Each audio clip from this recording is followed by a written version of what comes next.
അയ്യോ മാഡം, എന്തായി പറയുന്നേ? പ്രതികാരോ? അതെ, പ്രതികാരം തന്നെയാ. നിന്റെ മകളെ ഇത്രയും നാൾ ഇവിടെ കഷ്ടപ്പെടുത്തിയതിന് പ്രതികാരം. നീ ചെയ്ത പ്രതികാരം.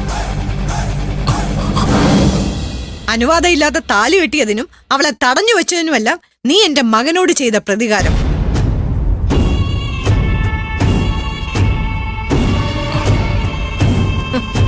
അവനെ നീ കൊല്ലാൻ നോക്കിയതല്ലേടാ.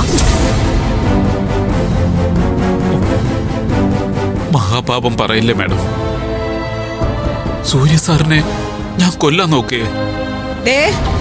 എന്നോട് തർക്കിച്ച് ജയിക്കാൻ ശ്രമിക്കല്ലേ. ആ അപകടം നടക്കുമ്പോ സൂര്യയുടെ തൊട്ടടുത്ത് നിന്നതാരാ? നീയാ. അത് പൊട്ടിത്തെറിച്ചപ്പോ നീ മാത്രം എന്താടാ അങ്ങോട്ട് മാറി നിന്നത്? മാഡം എന്തൊക്കെ പറയുന്നേ? സുദേവന് സൂര്യ സാറെന്ന് വെച്ച ജീവന. മിണ്ടിപ്പോരുത് നിങ്ങള്. എന്റെ മകൻ ജീവിക്കുമോ ഇല്ലയോ എന്ന് അറിയാതെ ടെൻഷന് നിൽക്കുന്ന ഒരു അമ്മയാ ഞാൻ. അനാവശ്യമായിട്ട് എന്നോട് തർക്കിക്കാൻ വന്നാലേ ഞാൻ നിങ്ങളുടെ പ്രായം പോലും നോക്കില്ല. ഇത് ഇന്നോ ഇന്നലെയോ നീ തീരുമാനിച്ചല്ല. നിന്റെ മകൾ നിന്നോട് വിളിച്ചു പറയുന്ന ഓരോ കണ്ണീർ കഥയ്ക്കും കൂട്ടി നീ വച്ചതാ. മമ്മി പറഞ്ഞത് സത്യമല്ലേ? ശരിക്കും എന്താ ഇപ്പൊ ചെയ്യേണ്ടെന്നറിയോ? പോലീസിനെ വിളിച്ചു വരുത്തി സൂര്യ കൊല്ലാൻ ശ്രമിച്ചതിന് ഇയാളെ പിടിച്ചുകൊണ്ടുപോകാൻ പറയണം. അച്ഛനെ കുറിച്ച് ആവശ്യമില്ലാത്തൊന്നും പറയരുത്. സൂര്യ സാറിനോട് പക കാണിക്കുന്നത് ഞങ്ങളാണോ? നിങ്ങളല്ലേ? ഞങ്ങളുടെ ചേച്ചിയെ കൊല്ലാൻ എത്ര തവണ ശ്രമിച്ചു നിങ്ങള്? ഇങ്ങോട്ടോക്കടി, എന്റെ മുഖത്ത് നോക്കി പറയണേ. ജസ്റ്റ് ഒരു കോള് പത്മയുടെ ഫോണിൽ നിന്ന് പുറത്തു പോയാലേ നിന്റെ ഈ അച്ഛനെ പോലീസുകാരും ഒന്ന് കൊണ്ടുപോകും. പിന്നെ നേരെ ചൊവ്വ ഇയാള് നടക്കൂലും ചെയ്യില്ല.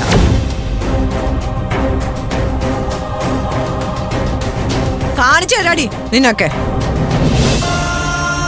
മാഡം, ഞങ്ങളുടെ അച്ഛൻ പാവോ.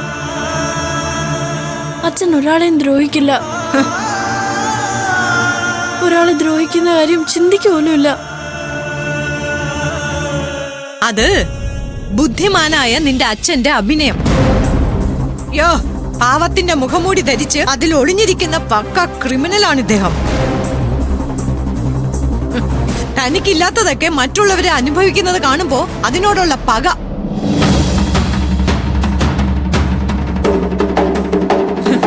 സ്വന്തം മകള് എങ്ങനെയെങ്കിലും ഈ വീട്ടിൽ കയറി പറ്റിയപ്പോ ഇവിടത്തെ സൗഭാഗ്യങ്ങൾ മുഴുവൻ സ്വന്തമാക്കാന്ന് വെച്ചപ്പോ അത് നടക്കാത്തതിനുള്ള പക.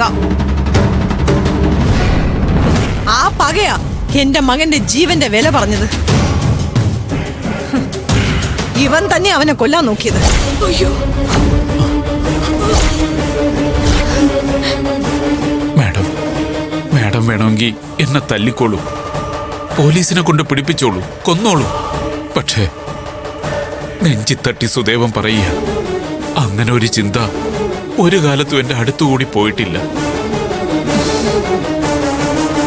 ഈ കുടുംബത്തിലുള്ളവരെ മുഴുവൻ ദൈവങ്ങളുടെ സ്ഥാനത്ത് മാത്രമേ സുദേവൻ കണ്ടിട്ടുള്ളൂ.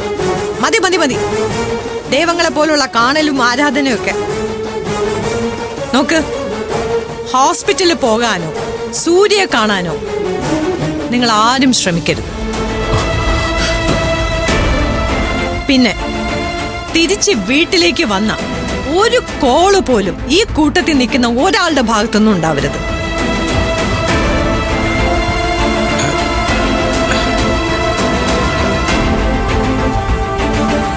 ഇതാ മേഡം. കൊണ്ടുവന്നതും ഇവിടെ നിന്ന് കിട്ടിയതും ഒക്കെ കൃത്യമായിട്ട് ഈ ബാഗിലുണ്ട്. ഇതെല്ലാം എടുത്തിട്ട് ഈ നിമിഷം തന്നെ ഈ വീട്ടിൽ നിന്ന് ഇറങ്ങണം.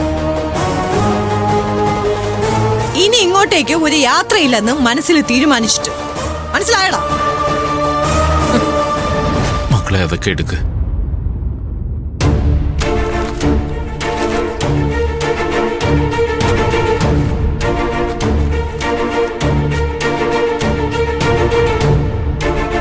എന്റെ വീടിന്റെ ഉമ്മറത്തൊരു പട്ടിയെ വാങ്ങി കിട്ടിയ അതിനോട് എനിക്കൊരു സ്നേഹം കാണും. പക്ഷെ അതുപോലും നിന്റെ കുടുംബത്തിനോട് ഈ പത്മയ്ക്കില്ല. ഇറങ്ങിപ്പോ, ഇറങ്ങി പോടാ.